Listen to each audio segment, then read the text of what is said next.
தமிழ்நாட்டில் மேலும் புதிதாக 10 இடங்களில் சுங்க சாவடிகள் அமைக்கும் பணி நடைபெற்று வருவதாக RTI மூலம் அதிர்ச்சி தகவல் வெளிவந்துள்ளது.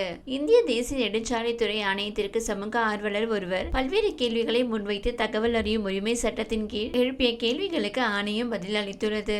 அதில் தமிழ்நாட்டின் 2 மண்டலங்கள் உள்ளிட்ட 26 இந்திய தேசிய நெடுஞ்சாலைத்துறை மண்டலங்களில் சுமார் 805 சுங்க சாவடிகள் அமைக்கப்பட்டுள்ளன. மதுரை மண்டலத்தின் கீழ் 28, சென்னை மண்டலத்தின் கீழ் 31 சுங்க சாவடிகள் என 59 சுங்க சாவடிகள் செயல்பட்டு வருகிறது. தமிழ்நாட்டின் பல்வேறு பகுதிகளில் தேசிய நெடுஞ்சாலைத்துறை சார்பாக புதிய சாலை விரிவாக்க பணிகள் நடைபெறுகிறது. மதுரை மண்டலத்தின் கீழ் உள்ள திட்ட இயக்குநர் அலுவலகங்கள் மூலம் மதுரை, திண்டுக்கல், காரைக்குடி மற்றும் தஞ்சை பகுதிகளில் 10 சாலைகள் அமைக்கும் பணி நடைபெற்று வருகிறது. மதுரை திட்ட இயக்குநர் அலுவலகத்தின் கீழ் மதுரை மேலூர் முதல் காரைக்குடி வரை 4 வழி சாலையும், வாடிப்பட்டி முதல் தாமரைப்பட்டி வரை சுற்றுவட்ட சாலையும் அமைக்கப்பட்டு வருகிறது. இவ்விரு இடங்களில் விரைவில் 2 புதிய சுங்க சாவடிகள் அமைக்கப்பட உள்ளது.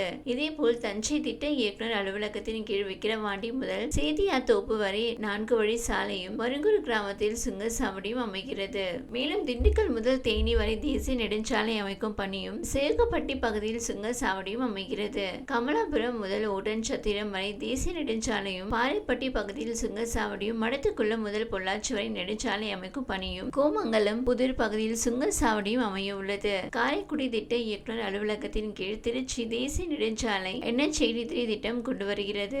துவாக்குடி பகுதியில் புதிய சுங்க சாவடி அமைக்கப்படுவதாக தெரிவிக்கப்பட்டுள்ளது. தமிழ்நாட்டில் ஏற்கனவே 59 சுங்க சாவடிகள் செயல்பட்டு வரும் நிலையில் கூடுதலாக 10 சுங்க சாவடிகள் விரைவில் திறக்கப்பட இருப்பது தகவல் அறியும் உரிமை சட்டத்தின் மூலம் தெரிய வந்துள்ளது.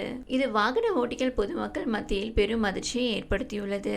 மக்களவை தேர்தல் முடிவடைந்த பின் ஒவ்வொரு அதிர்ச்சியாக அறிவிக்கப்பட்டு வருகிறது.